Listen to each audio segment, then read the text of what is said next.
Assalamu alaikum students, welcome to my YouTube channel Biology with Rizwan and Naseem. Students, topic of our discussion is the transport of carbon dioxide.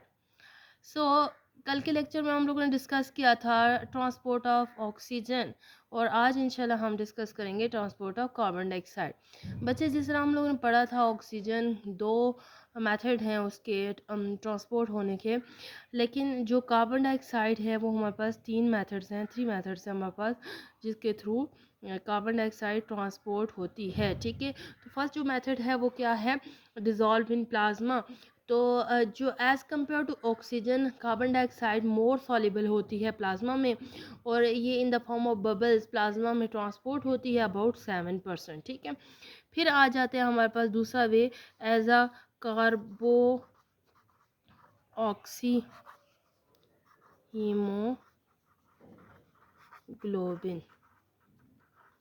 हम लोगों ने कल पढ़ा था, अगर हम लोग एक ब्लड स्ट्रीम ड्रॉ करें, ठीक है, यहाँ पे ये प्लाज्मा है और प्लाज्मा के अंदर बहुत से सेल्स हैं, लाइक एक सेल जिसकी हम लोगों ने कल बात की थी वो क्या था, आरबीसी। ठीक है, आरबीसी के अंदर क्या है, हीमोग्लोबिन। हीमोग्लोबिन के साथ क्या लगे हुए हैं, चार चार मालिक्यूल किसके लगे हुए थे, ऑक्सीजन के लगे हुए थे। ठीक है, अब बच्चे अगर हम लोग हीमोग्लोबिन की स्ट्रक्चर बनाएं, अच्छा एक आरबीसी के अंदर से एक हीमोग्लोबिन को बाहर निकाल लेते हैं और हम लोग देखते हैं कि यहाँ पे इसके पास चार मालिक्यूल किसके होते हैं, चार मालिक्यूल आयरन के होते हैं और इसके साथ प्रोटीन्स की चेन्स जो हैं वो लगी होती हैं जिनको हम ग्लोबिन कहते हैं। ठीक है, globin are the protein chains which are attach to the four iron molecules. ठीक है, तो हम लोगों ने कल पढ़ा था कि ऑक्सीजन आयरन के साथ बाइंड कर सकती है।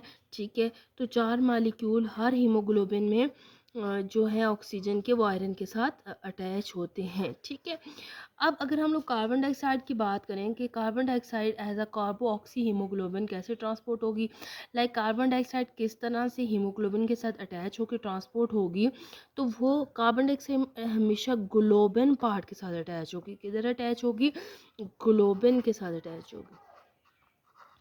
तो अबाउट हमारे पास कार्बो ऑक्सी हीमोग्लोबिन की अगर हम बात करें तो हमारे पास 23% carbon dioxide in the form of कार्बो oxy haemoglobin transport होती है। मींस कि कार्बन डाइऑक्साइड हीमोग्लोबिन के ग्लोबिन पार्ट के साथ अटैच होके 23% ट्रांसपोर्ट होती है।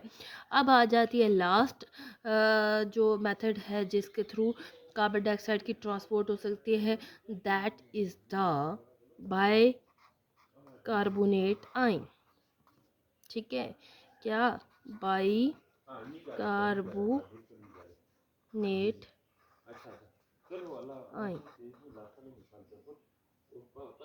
तो अगर हम लोग बात करें बाइकार्बोनेट आयन की, तो बच्चे हम लोग देखें हमारे पास ये ब्लड स्ट्रीम ड्रॉ कर लेते हैं। ठीक है, अगेन हम इसके अंदर एक आरबीसी ले लेते हैं। ठीक है, ठीक है, अब हमारे पास बाकी रहेगी 23 और 7% हो गई 30%, बाकी कितनी रहेगी 70% carbon dioxide as a bicarbonate ion transport होती है। अब वो कैसे होती है, अब वो जो 70% है वो इंटर होती है इस सेल के अंदर जिसका नाम क्या है, आरबीसी। ठीक है, अब इसके साइटोप्लाज्म के अंदर जाके वो वाटर के साथ रिएक्ट कर देती है।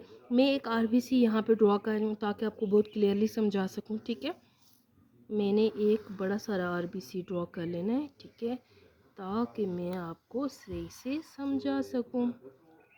ठीक है, बाहर क्या है, ब्लड है, बाहर क्या है, ब्लड है। ठीक है, अब देखिए हमारे पास अब 70% इस आरबीसी के साइटोप्लाज्म में क्या इंटर हो चुकी है, कार्बन डाइऑक्साइड। तो यहाँ पे साइटोप्लाज्म में 70% तो वाटर होता है, ये हम लोग ने पढ़ा हुआ, एक सेल के अंदर 70% क्या होता है, उसके साइटोप्लाज्म में वाटर होते हैं। तो कार्बन डाइऑक्साइड इसके साथ रिएक्ट कर जाएगी और रिएक्ट करके ये कार्बोनिक एसिड बना देगी, H2CO3। क्या बन जाएगा हमारे पास इस सेल के अंदर, H2CO3 बन जाएगा। क्या बन जाएगा, H2, ठीक है, C और O3 हो जाएंगे। और carbonic acid highly unstable species होती है, ठीक है। ये रिएक्शन एक आरबीसी के अंदर होता है और ये हाईली अनस्टेबल होती है। ये फ़ौरन से कार्बोनिक एसिड क्या हो जाएगी, इसकी ब्रेक हो जाएगी, इसकी ब्रेक हो जाएगी। जब इसकी ब्रेक होगी तो हमारे पास ये टूटेगा H पॉजिटिव और HCO3 नेगेटिव में, यानी एक H पॉजिटिव आयन बन जाएगा, ठीक है। H पॉजिटिव आयन जो है ना, इसके बनने की वजह से हमारे पास क्या होता है, मतलब जो पीएच है ब्लड की वो चेंज होने लगती है। आपको पता है नॉर्मल जो पीएच है, पीएच जो ब्लड की रहती है वो कितनी होती है, 7.4, ठीक है, 7.4 होती है। तो अब जैसे ये H पॉजिटिव आयन ज़्यादा बनने लगते हैं तो इसकी वजह से ब्लड की पीएच हाई होने लगती है, ठीक है। सॉरी, H पॉजिटिव होने की वजह से जो ब्लड है उसकी पीएच लो होने लगती है, एसिडिक होने लगती है। तो ब्लड तो हमारे पास बफर सोल्यूशन है, वो इसको रेजिस्ट करता है। तो ये H आयंस को यूरिन के थ्रू किडनीज में जो है वो बॉडी से रिमूव कर दिया जाता है, ठीक है। तो इस तरह से दोबारा से ब्लड की पीएच मेंटेन हो जाती है, ठीक है। अब रही बात बाइकार्बोनेट आयन की, तो बच्चे यहाँ पे हम बर्गस फिनोमेना चलेगा, और या हम इस प्रोसेस को क्लोराइड शिफ्ट भी कहते हैं, ठीक है। हम दो नाम देते हैं, ठीक है, इसको। एक हम इसको हम बर्गस फिनोमेना भी कहते हैं, या हम इसको क्लोराइड शिफ्ट भी कहते हैं,